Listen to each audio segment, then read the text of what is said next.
नमस्कार शेतकरी मित्रांनो, तर खरीप हंगाम 2024च्या पीक विम्यासंदर्भातल्या महत्त्वाचे असे अपडेटमध्ये तुमचं स्वागत आहे। तर या अपडेटमध्ये हा जो काही पीक विमा आहे तर हेक्टरी मिळणार आता 26,500। तर काय आहे सविस्तर अपडेट, यामध्ये किती शेतकरी पात्र झालेले आहे किंवा कोणत्या पिकासाठी मिळणार आहे आणि किती तारखेला सर्व शेतकऱ्यांच्या खात्यावर हा पीक विमा जमा केला जाणार आहे, तर त्याची सविस्तर अपडेट आपण आज आपल्या व्हिडिओच्या माध्यमातून घेणार आहोत, फक्त 3च मिनिटात।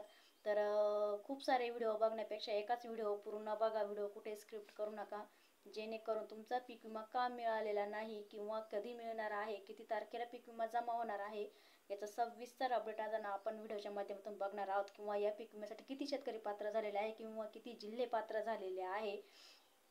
तर शेतकरी मित्रांनो, बऱ्याच दिवसापासून पडलेला पावसाचा खंड आणि त्यानंतरची झालेली अतिवृष्टी, तर यामुळे भरपूर पिकांचे नुकसान झालेले आहे। आणि आता याच पार्श्वभूमीवरती जे काही 22 जिल्हे आहे, तर या 22 जिल्ह्यातील नुकसान भरपाईचा जो काही हप्ता आहे म्हणजे पीक विमा आहे, तर तो आता किती तारखेला जमा होणार आहे। तर यामध्ये जे काही पिकाचं नुकसान झालेलं होतं, तर यामध्ये सोयाबीन या पिकाचं सर्वात जास्त नुकसान झालेलं होतं। आणि त्याचबरोबर जे अगोदर पडलेला पावसाचा खंड आणि नंतरची झालेली अतिवृष्टी, त्याचबरोबर एलो मोजाचा प्रादुर्भाव, तर यामध्ये जे काही सोयाबीन एक खरीप पीक म्हणून मानलं जातं आणि याच पिकाचं मोठ्या प्रमाणावरती नुकसान झालेलं आहे। आणि यातच आता शेतकरी गटाने प्रधानमंत्री विमा फसल योजनेअंतर्गत सोयाबीन पिकाचा जो काही विमा काढलेला होता, तर त्यामध्ये राज्य सरकारने तातडीने विमा कंपन्यांना आदेश देऊन पात्र जे काही शेतकरी झालेले आहे याच्यासाठी, तर त्या शेतकऱ्यांना विम्याची रक्कम ही वितरित करण्याचे आदेश देखील दिलेले आहे। तर त्यानंतर तुम्ही पाहू शकता, बीड जिल्ह्यामध्ये 35 कोटी रुपयांचा जो काही पीक विमा काढण्यात आलेला होता, तर त्यामध्ये 26,500 हेक्टर सोयाबीनवरील पिकांसाठी मंजुरी देखील देण्यात आलेली आहे। आणि त्याचबरोबर विमाधारक शेतकऱ्यांना आगाऊ विम्याची रक्कम ही आजपासून सर्व शेतकऱ्यांच्या खात्यावरती जमा केली जाणार आहे। तर जिल्हा अधिकाऱ्यांच्या माध्यमातून तसे निर्देश देखील पीक विमा कंपन्यांना दिलेले आहे। आणि याच नंतर तर जे काही जिल्हे असतील आपले, तर ते जिल्ह्यांची आपण माहिती बघणार आहोत। तर त्यात पहिला जिल्हा जो आहे तो तर तो आहे उस्मानाबाद। तर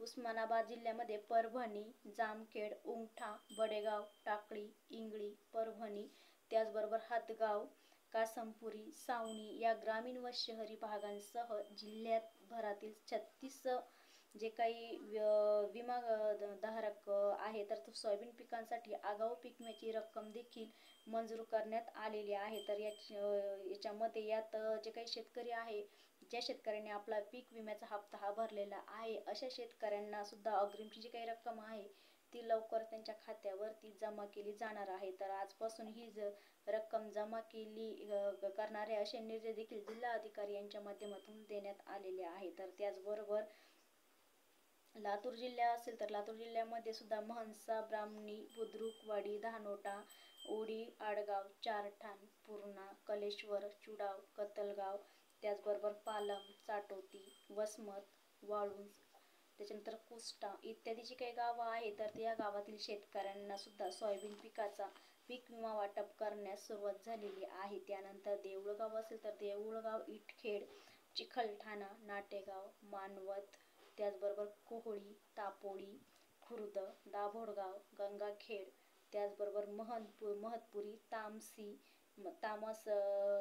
तामसगाव, पिंपळदरी, सोनपेठ, त्याचबरोबर आवळगाव, सेलगाव असेल, त्यानंतर वडगाव असेल, तर अशा अनेक गावांना सुद्धा कृषी मंत्री माणिकराव कोकाटे यांच्या माध्यमातून किंवा यांच्या आदेशानुसार जो काही पीक विम्याची जी काही रक्कम आहे ती सर्व शेतकऱ्यांच्या खात्यावरती आजपासून जमा होण्यास सुरुवात करण्यात आलेली आहे। तर त्यानंतर राज्य सरकारने केंद्र सरकारकडे जे काही व्यापक पीक विमा संरक्षणासह संपूर्ण राज्यभरात हा दुष्काळ किंवा अतिवृष्टी जी जाहीर केलेली आहे, म्हणजेच ज्याच्या याने नुकसान झालेलं आहे, अतिवृष्टी असेल किंवा दुष्काळी असेल, तर त्याचा जो काही शेतकऱ्यांना नुकसान भरपाई असेल ती नुकसान भरपाई देण्याची विनंती देखील केलेली आहे। तर मित्रांनो, हे होतं 22 जिल्ह्यातील किती शेतकरी पात्र झालेले आहे किंवा 22 जिल्ह्यामध्ये कोणती गावं पात्र झालेली आहे आणि प्रामुख्याने सोयाबीन पिकासाठी हा विमा दिला जाणार आहे। तर यामध्ये जे काही महत्त्वाचं असं अपडेट होतं ते आपण बघितलेलं आहे। तर व्हिडिओ आवडला तर नक्कीच लाईक करा, नवीन असेल तर सबस्क्राईब करा।